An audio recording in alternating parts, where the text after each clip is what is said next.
every Niger Deltan supposed to be so keen to see to the performance of NDDC, which is an intervention agency. Unfortunately,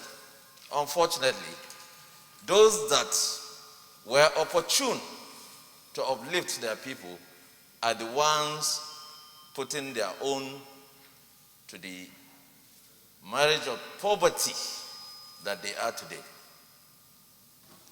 And I want to comment on the recommendations of this ad hoc report, especially on the procurement processes. The minister went on air in the public domain to say that most of these contracts, or 60% of these contracts, is given to the National Assembly members. But from this report, we can see it vividly where such contracts have gone. But as I said, if you want justice, if you want fairness, if you want equity, you must come with clean hands. This National Assembly cannot be absorbed from the blames of what transpired in the Niger Delta Commission. And the only way we can check, even if this law is reviewed, and the same kind of things are happening, without the right oversight, this problem will continue to go like that. So we must check ourselves. We must be able to stand to defend our actions everywhere. The report of the ad hoc committee have disclosed where the lapses are. It's not just the rules that are not followed. The people that are supposed to implement the rules are the ones, Albert, have refused to do the right thing. The minister himself, if he's responsible, if he's reasonable, he should have tendered resignation on his own, to resign. Because what he did was very shameful, to saying that 60% of the contracts of NDDC went to National Assembly members. And I knew majority of members of the National Assembly have nothing to do with NDDC. In fact, some of us are hearing these disclosures only on the floor like this. Mr. President, to be on the right side of history, we must tackle this thing head on. Mr. President is waiting. He has given all the necessary tools for us to function without any interference, especially on issues of exposing corruption. If I'm involved in the scam in NDDC,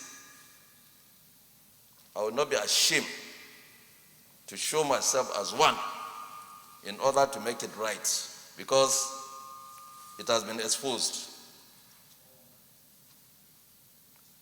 So as legislators, as people who want to see a change in the direction of things, I think it is very important we call on Mr. President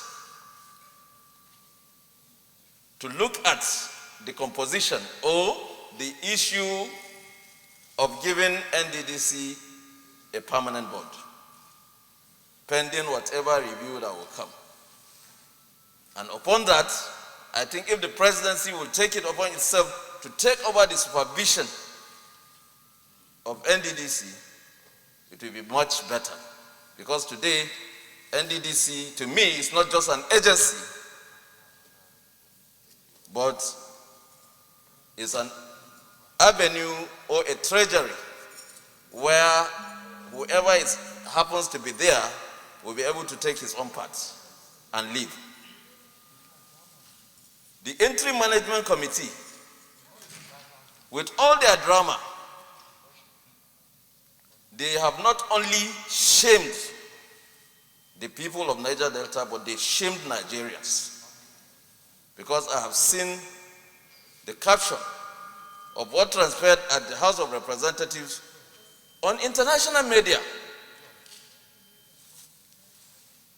This is a big shame to all of us, believe me. And before such appointments are done, I think it will be very wrong if a supervising ministry, whose hand is also deeply so, to be allowed to continue to meddle into the affairs of that agency.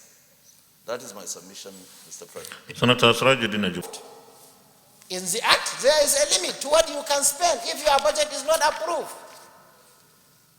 Mr. President, how can a reasonable man incur an expenditure on overseas trip when the country is on lockdown? It's sad and it's unfortunate. Mr. President, in any organization, there is a mandate establishing the organization. And if we want to approve budget, we have to study the mandate and make sure what we are approving is within the ambit of the law. Mr. President, the wisdom of separation of powers seems not to be applicable here.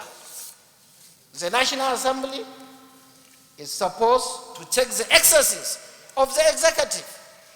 If there is misapplication and misappropriation of funds, we are supposed to check it, and we cannot approve any expenditure further on.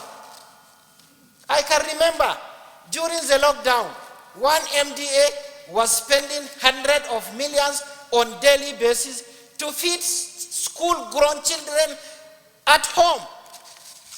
When our hospitals are dilapidated, we are struggling to buy ventilators to save the life of our innocent citizens.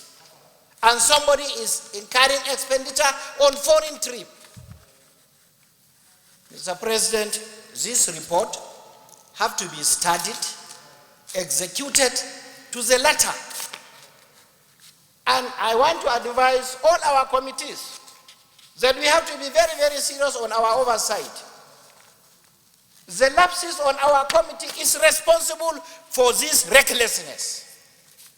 Mr. President, I have agreed with all the previous speakers, and justice have to be done to the people of Niger Delta.